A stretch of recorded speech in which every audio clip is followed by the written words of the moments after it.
Now, don't confuse the speak step with the speak up in the greeting step. Okay? In the greeting step, speak up was one word. It was hello. Now it becomes time to go a little further. You've already greeted the customer's in the store, now you got to go a little further. Now, when do you make the next step? How long do you wait before you try to go a little further? That depends on how that customer is acting. If the customer is just really friendly and really anxious to proceed, well, then you move right along to the next step. Just keep it going. I have a little tool in the back of here I call the Sales City Express. And these are the 9 steps. And this is a tool that's designed where after a customer leaves, you can go back over and check yourself. Did I greet her properly? Did I position myself properly? Did I speak like I was supposed to? Did I tell her? Did I show? Did I overcome? Did I nudge? Did I befriend? Did I, you can check yourself. Just put little did I's in there. And then you can check yourself as you go along. But I say in here that, what do railroad tracks do, by the way? They take you someplace, right? So if the track goes from here to here, what do I got to do to get over there? 2 things. Number 1, stay on the track. Number 2, keep moving. Eventually, I will get there. Now, the system determines where you're going. The customer determines the speed. Because if the customer wants to go slow and you try to go fast, you derail the train. Customers also will try to take you off to another track sometimes. They'll try to take you to someplace else. You come in the store and you say hi, and the customer says, "Oh, hi, how are you today?"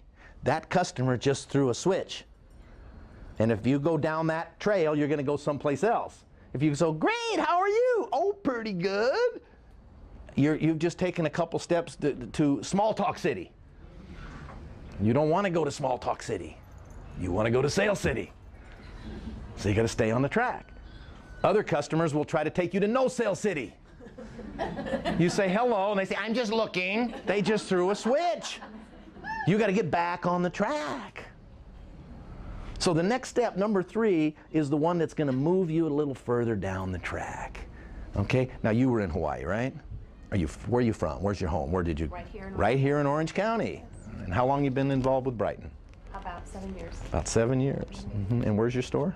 Right across the street in the Right. Center. Oh, so you traveled the least distance today, huh? Okay, and that's why you got a front row seat, right? You got here early. And what did you do before Brighton? I was interior designer and floral designer. In Southern California?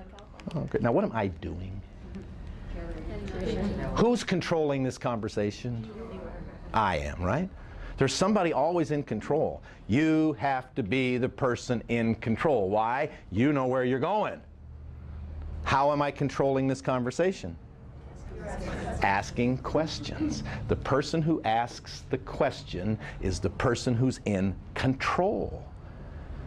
If you wait for the customer to ask the questions, they might not ask the right ones.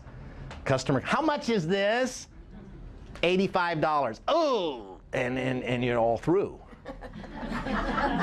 You see, you're much better off if you can take control and let the customer know what this is and how it's made and what makes it worth the $85.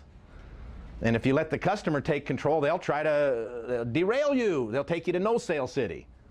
So you seize control with a question. Now, there's some rules when asking questions. First rule, never ask a question that might get you an answer you don't want to hear. That's a rule. Ask questions that will take you where you want to go, will get you the answers you want to hear. There are some very bad questions that get asked in retail. Everybody all together answer this. "May I help you?"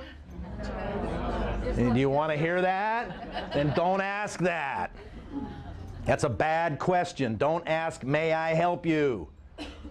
They're going to say no even if they need your help. It's just an instinctive response. It's a bad question. Now, a lot of retailers have learned that, so they've tried to soften it up and make it sound different. We hear this a lot. "Something in particular you folks were looking for?" Ever hear that one? Customer hears the same thing. Something I could show you? No.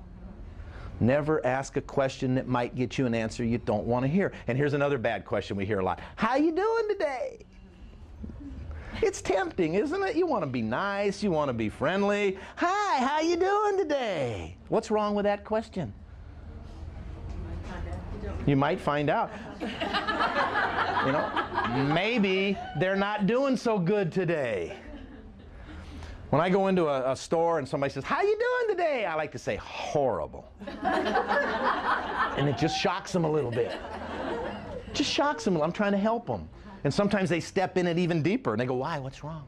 I said, oh, my wife left me this morning and I thought I'd go out and do a little shopping and try to get my mind off of it. Hey, thanks for reminding me anyway. Don't ask people how they're doing. They might not be doing well.